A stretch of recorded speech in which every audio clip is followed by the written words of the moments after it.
We are at Vibes headquarters with the heart and soul, the founder and operator of Gathering the Vibes, Ken Hayes. And Ken, pleasure to see you again. Good to have you here, Dave. The first year of the festival. 1996, Deadhead to Heaven, Gathering of the Tribe, SUNY Purchase College in Westchester County.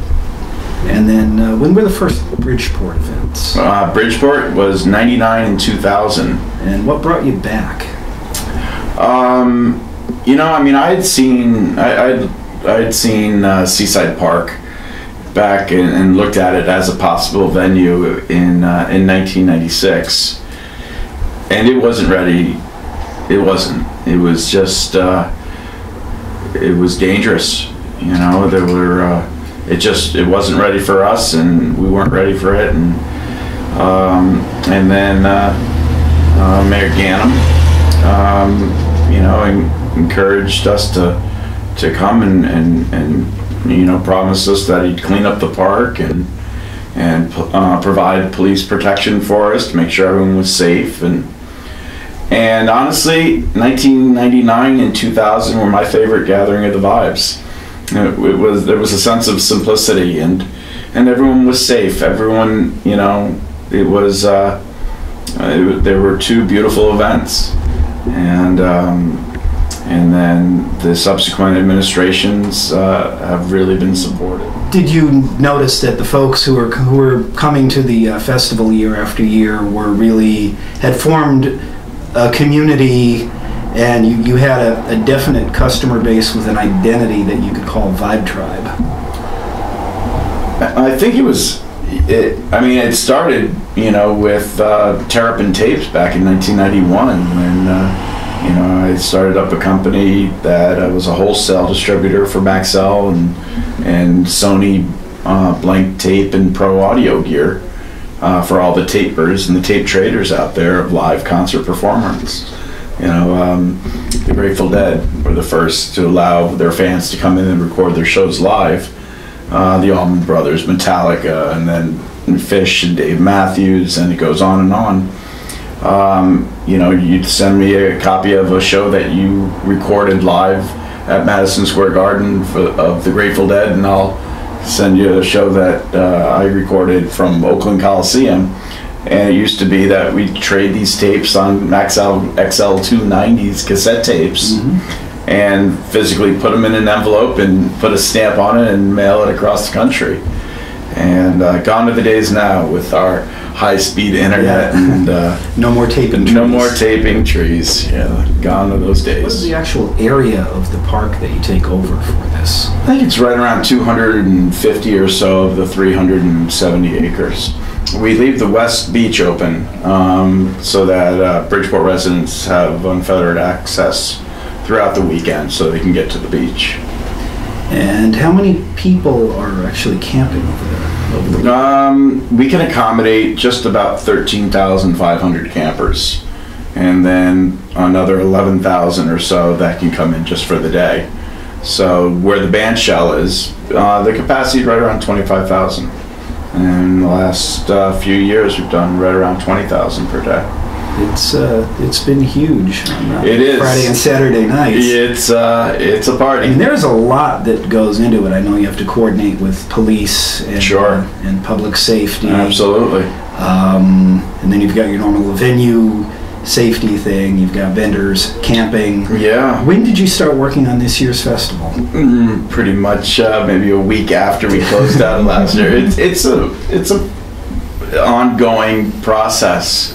You know, what went well, what didn't, what can we improve upon is, you know, so it really is an ongoing, never-ending endeavor. What's your favorite Vibes memory? Wow, my favorite Vibes memory. I would say Vibes 2000. Was the first time that any of the members of the Grateful Dead joined us, and it was Bob Weir and his band Rat Dog. And it was a beautiful, beautiful weekend. And Bob played Terrapin Station, And my company, Terrapin Tapes, before that, everyone knew it was Terrapin Tapes Presents. And when Bob performed that, first of all, he nailed it musically, but it was this unbelievable feeling of love and togetherness and community that everyone knew that, you know, this was a pinnacle moment. Not only those on excuse me, those on staff, but those in the crowd as well. Everyone knew we were all in it together, and that was one of those Kodak moments. Announced the lineup for 2012, and it looks like a doozy. Yeah, no, I'm really pleased with the way things have come together. It's going to be a beach party. It sure sounds like it. Yeah. And why don't you run down your headliners for us? Rick? Sure. Les Claypool and Primus will be back with us, along with all the surviving members of the Grateful Dead. And Bob Weir's got a cool project this year. It's with Bruce Hornsby's band and special guest Branford Marsalis. So is that the Noisemakers? Noisemakers, yeah. And that's an awesome band. It sounds like it's going to be. I haven't seen it, nor I don't think anyone has at this point, because it's something that they recently put together. So excited about that. Sound Tribe Sector 9, the Avett Brothers, Mickey Hart obviously will be back with us with his new band, which is just absolutely raging right now. New band, new album. Yeah, Dave School from Widespread Panic's on bass, and new album's coming out I think in a couple weeks. Yonder Mountain String Band will be back with us. Now, yeah, you've had Yonder before. Yeah, we had them last year, and they're just a phenomenal group of musicians that just are able to tear it up and bring it down and build it right back up again. Avett Brothers are new? Avett Brothers haven't played Vibes before. Okay. Yeah, so they're breaking them in. The first one. Steel Pulse will be doing some reggae in the park on Sunday afternoon. Nice. Zappa Plays Zappa. They were with us in, I think, 2008 or 2009. 2008 with Dweezil. And Seven Walkers with Billy's band. Do you know who's playing bass this time? Yeah, I think it's George Porter Jr. And George is playing with his band also. George is, the running partners, yeah. So it's good to have him. George is just a phenomenal musician and individual. Big fan of his. That sounds like a beach party. Indeed. Grey Boy All-Stars are with us for, I think, the first time. I might be wrong. And Carl's been with us, but I don't think Grey Boy All-Stars. I got to double check on that one. Keller Williams will be back with us, as well as Dark Star Orchestra for their annual Thursday night tribute to the band. Mates Estate, Connecticut local artist, and of course Deep Banana Blackout. ALO. I'm going through my list here. Yeah.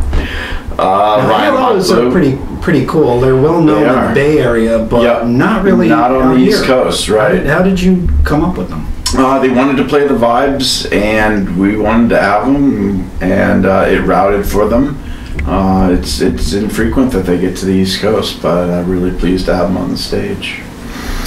What else? Ryan Montbleu Band is back with us, along with Max Creek and Zach Deputy with his band. Nice, full band this time, right? The full band, yeah. Does he come out from behind the rack when he plays with the full band? I don't know. To be honest with you, I've never seen him play with the full band, so I don't know.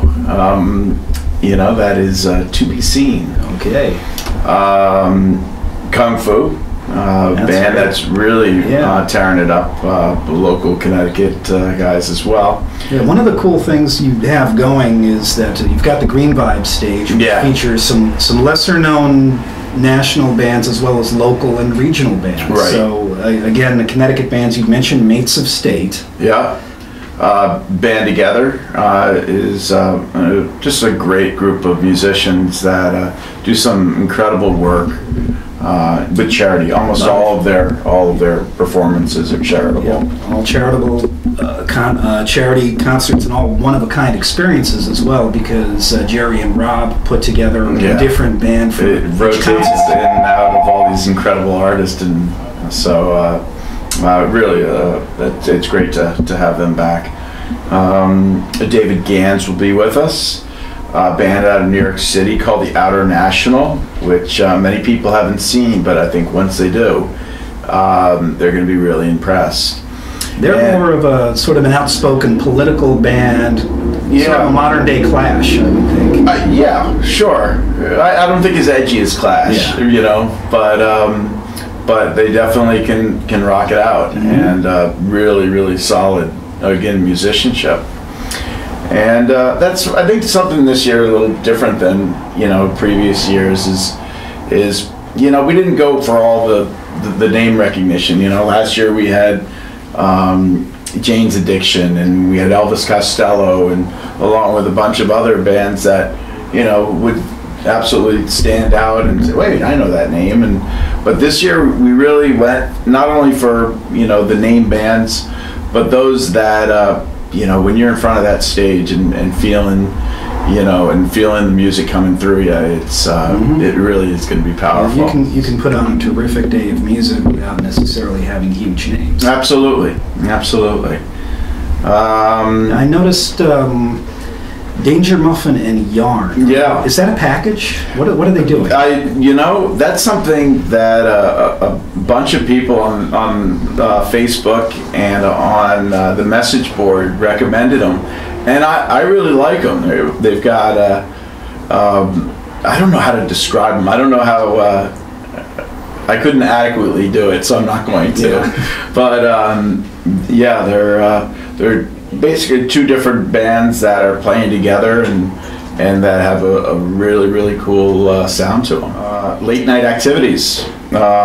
Always the late night. Yeah, the Royal Family Ball featuring Soul Live and Lettuce. That's going to be Conspirator, the Gigantic Underground Conspiracy, and then The Machine also will be for those that have purchased a weekend camping pass or a VIP pass, because the late night stage is only for those that purchased a VIP ticket or a weekend camping pass. Very important. So now, is that Big Gigantic and Conspirator in some sort of it is combined a interlocking groups and sets? They're going to put something together quite unique, and so yeah, it's an exciting. As Jeff musical. Fox would say, "Don't go to sleep yet." Don't go to sleep yet. It's going to go to the wee morning hours. So. And a question everybody wants to know: we're getting a Ferris wheel this year. We are getting a Ferris wheel. I actually signed the contract today and wrote the deposit check. So very happy. That was really well received, and adds to the festive and nature of gathering the vibes. You know, when P.T. Barnum donated the park to the city after he was the mayor in 1875, you know, that was a heck of a gesture. And the only caveat that was placed in there that it be used for open space and recreational activities. So I think this is something that Mr. Barnum would be pleased with. Speaking with Ken Hayes at Vibes headquarters, and the website is govibes.com for all your vibes needs. And any final thoughts for us, Ken? We'll be again offering discounted prices for Bridgeport residents as a token of our appreciation for letting us take up a portion of their park for the weekend. And all the info will be on govibes.com in terms of Bridgeport resident tickets. Hopefully, if we can get it done this week, that would be great. If not, then we'll get it done early next week. But plenty of time to get tickets. And I want to thank WPKN Radio Vibes and that's you guys on a broadcast to those that are on site, the workers that are a mile and a half from the stage, and those that are home with the kids and they couldn't make it out. So I thank you guys for all your support as well. Certainly a pleasure for us. Right on. Ken, thank you very much. You're very welcome. Thank you.